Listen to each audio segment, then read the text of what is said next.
Hello guys, welcome back to my channel G Sports Official. Kerala Blasters അങ്ങനെ മറ്റൊരു മത്സരം കൂടി വിജയിച്ചിരിക്കുകയാണ്.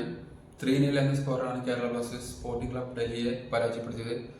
സോ നിങ്ങൾ ഈ വീഡിയോ ആദ്യമായി കാണുന്നയാളാണെങ്കിൽ ലൈക്ക് ചെയ്ത് സപ്പോർട്ട് ചെയ്യുക. വീഡിയോയിലേക്ക് പോകാം. നമുക്കറിയാം കേരള ബ്ലാസ്റ്റേഴ്സ് കഴിഞ്ഞ മത്സരത്തിൽ രാജസ്ഥാൻ യുണൈറ്റഡിനെതിരെ ഏകപക്ഷീയമായ ഒരു ഗോളിനായിരുന്നു വിജയിച്ചത്. ആ മത്സരം കണ്ടപ്പോൾ നമ്മൾ ഇതിൽ കൂടുതൽ അവസരം രാജസ്ഥാൻ യുണൈറ്റഡിനെതിരായ മത്സരത്തിൽ കേരള ബ്ലാസ്റ്റേഴ്സിന് ലഭിച്ചിട്ടും ഗോളടിക്കാൻ പറ്റാത്തതിന്റെ നിരാശയായിരുന്നു ഫാൻസിന്. എന്നാൽ രണ്ടാം മത്സരത്തിലേക്ക് വരുമ്പോൾ കേരള ബ്ലാസ്റ്റേഴ്സ് 3-0 എന്ന സ്കോറിലാണ് വിജയിച്ചിരിക്കുന്നത്. എന്തായാലും കേരള ബ്ലാസ്റ്റേഴ്സ് 4-ാം മിനിറ്റിൽ തന്നെ കേരള ബ്ലാസ്റ്റേഴ്സിന് അനുകൂലമായി ഒരു കോർണർ ലഭിക്കുന്നു. കേരള ബ്ലാസ്റ്റേഴ്സിന്റെ കോർണർ എടുത്തത് ക്യാപ്റ്റൻ അഡ്രിയാൻ ലൂണ എടുത്ത കോർണറിൽ കേരള ബ്ലാസ്റ്റേഴ്സിന്റെ സ്പാനിഷ് ഡിഫൻഡർ ജുവാൻ റോഡ്രിഗസിന് വളരെ ഒരു മികച്ച അവസരമാണ് ലഭിച്ചിരുന്നത്. പക്ഷേ നിർഭാഗ്യവശാൽ അദ്ദേഹത്തിന് അത് കൺവേർട്ട് ചെയ്യാൻ കഴിഞ്ഞില്ല. തുടർന്ന് എട്ടാം മിനിറ്റിൽ കേരള ബ്ലാസ്റ്റേഴ്സിന് അനുകൂലമായി മറ്റൊരു ഫ്രീ കിക്ക് ലഭിക്കുന്നു. ലൂണ എടുത്ത ആ ഫ്രീ കിക്ക് ബോക്സിലേക്ക് വന്നെങ്കിലും കേരള ബ്ലാസ്റ്റേഴ്സിന്റെ താരങ്ങൾക്ക് അത് വേണ്ട വിധത്തിൽ ഉപയോഗിക്കാൻ കഴിഞ്ഞില്ല. തുടർന്ന് ഫസ്റ്റ് ഹാഫിന്റെ 18-ാം മിനിറ്റിലാണ് അങ്ങനെ കേരള ബ്ലാസ്റ്റേഴ്സ് ആഗ്രഹിച്ച ആദ്യ ഗോൾ വരുന്നത്. കേരള ബ്ലാസ്റ്റേഴ്സിന്റെ സ്പാനിഷ് താരം കോൾഡോ ഒബിയറ്റയാണ് ആദ്യ ഗോൾ നേടിയത്. സ്പോർട്ടിംഗ് ക്ലബ് ഡൽഹിയുടെ ഡിഫൻഡേഴ്സിനെ അതിവിദഗ്ധമായി കബളിപ്പിച്ചുകൊണ്ടാണ് കേരള ബ്ലാസ്റ്റേഴ്സിന്റെ സ്പാനിഷ് താരമായ കോൾഡോ ഒബിയറ്റ തന്റെ കേരള ബ്ലാസ്റ്റേഴ്സിന് വേണ്ടിയുള്ള ആദ്യ ഗോൾ നേടുന്നത്. തുടർന്ന് 23-ാം മിനിറ്റിലാണ്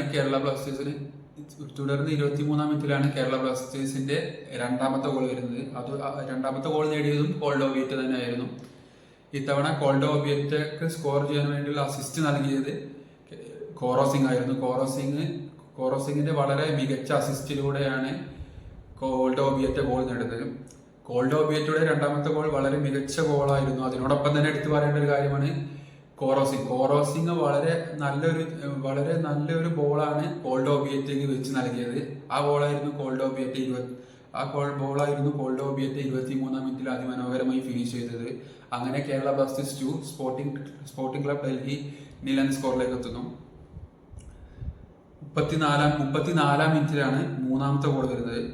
34-ാം മിനിറ്റിൽ കേരള ബ്ലാസ്റ്റേഴ്സിന് വേണ്ടി സ്കോർ ചെയ്തത് കോറോസിംഗ് ആണ്. അതുപോലെ തന്നെ വളരെ കേരള ബ്ലാസ്റ്റേഴ്സിന്റെ ഭാഗത്തു നിന്നും ഒരു കൗണ്ടർ അറ്റാക്കിനൊടുവിൽ കേരള ബ്ലാസ്റ്റേഴ്സിന് ഡി ബോക്സിനെ പുറത്തു വെച്ചതായിരുന്നു. കേരള ബ്ലാസ്റ്റേഴ്സിന്റെ ക്യാപ്റ്റനായ അഡ്രിയാൻ ലൂണ ഡി ബോക്സിലേക്ക് അതിമനോഹരമായ ഒരു ബോൾ ചിപ്പ് ചെയ്ത് നൽകുന്നു. ആ ബോളിലേക്ക് ഓടിയെത്തിയ കോറോസിംഗ് അതിമനോഹരമായി അത് വലയിലേക്ക് പ്ലേസ് ചെയ്തിടുന്നു. അങ്ങനെ Kerala Blasters 3 sporting club Delhi 0 എന്ന സ്കോറിലേക്ക് എത്തുന്നു. മത്സരം ഏതാണ്ട് ആ ഗോളോടുകൂടി മത്സരം ഏതാണ്ട് കംപ്ലീറ്റ് ആയി എന്ന് തന്നെ വേണം പറയാൻ. കാരണം പിന്നെ സ്പോർട്ടിംഗ് ക്ലബ് ഡൽഹിയുടെ ഭാഗത്തു നിന്നും ഒരു മറുപടിയൊന്നും നമ്മൾ തിരിച്ചടിക്കണം എന്നൊരു മൈൻഡ് കൂടി അല്ല അവർ കളിച്ചിരുന്നത് എന്നാണ് അവരുടെ പെർഫോമൻസ് കണ്ടപ്പോൾ നമുക്ക് ആ ഗോളിന് ശേഷമുള്ള അവരുടെ പെർഫോമൻസ് കണ്ടപ്പോൾ അവർ ആ ഗെയിം തോറ്റു എന്ന മൈൻഡ് സെറ്റോടു കൂടിയാണ് സ്പോർട്ടിംഗ് ക്ലബ് ഡൽഹി കളിച്ചിരുന്നത്.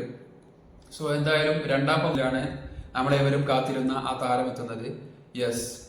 പോർച്ചുഗീസ് താരമായ തിയാഗോ ആൽവസ് മെൻഡസ് മത്സരത്തിന്റെ 80-ാം മത്സരത്തിന്റെ സെക്കൻഡ് ഹാഫിലാണ് 62-ാം മിനിറ്റിലാണ് തിയാഗോ ആൽവസ് എന്ന പോർച്ചുഗീസ് പ്ലെയർ എത്തുന്നത്. സത്യം പറഞ്ഞാൽ തിയാഗോ ആൽവസ് എത്തിയതോടുകൂടി തിയാഗോ ആൽവസിന്റെ ആദ്യ മത്സരമാണെങ്കിൽ കൂടിയും വളരെ ഒരു മികച്ച പ്രകടനമാണ് തിയാഗോ ആൽവസിന്റെ ഭാഗത്തു നിന്നും നമുക്ക് കാണാൻ സാധിച്ചത്. തിയാഗോ ആൽവസ് സബ്സ്റ്റിറ്റ്യൂട്ടായി വന്നതിന് ശേഷം ആദ്യ മിനിറ്റ് തന്നെ വളരെ മികച്ചൊരു കൗണ്ടർ അറ്റാക്ക് കേരള ബ്ലാസ്റ്റേഴ്സിന് വേണ്ടി നടത്തിയിരുന്നു. അതിന്റെ ഭാഗമായി 80-ാം മിനിറ്റിൽ കേരള ബ്ലാസ്റ്റേഴ്സിന്റെ താരമായ തിയാഗോ ആൽവസിനെ അവർ ഫൗൾ ചെയ്യുന്നു. തിയാഗോ ആൽവസിനെ സ്പോർട്ടിംഗ് ക്ലബ് ഡൽഹി ഫൗൾ ചെയ്തതിനെ തുടർന്ന് കേരള ബ്ലാസ്റ്റേഴ്സിന് അനുകൂലമായി ഒരു ഫ്രീ കിക്ക് ലഭിക്കുന്നു. അങ്ങനെ 80-ാം മിനിറ്റിൽ കേരള ബ്ലാസ്റ്റേഴ്സിന് അനുകൂലമായി ഒരു ഫ്രീ കിക്ക് ലഭിക്കുന്നു. ആ ഫ്രീ കിക്ക് എടുത്തിരുന്നത് തിയാഗോ തന്നെയായിരുന്നു. ആ ഫ്രീ കിക്ക് എടുത്തിരുന്നത് വളരെ മികച്ച ഫ്രീ കിക്ക് ആയിരുന്നു. ക്രോസ് ബാറിൽ ഉരച്ചാണ് ആ പന്ത് വെളിയിലേക്ക് പോകുന്നത്. സോ അങ്ങനെ കേരള ബ്ലാസ്റ്റേഴ്സ് 3-0 എന്ന സ്കോറിൽ സ്പോർട്ടിംഗ് ക്ലബ് ഡൽഹിയെ പരാജയപ്പെടുത്തുന്നു.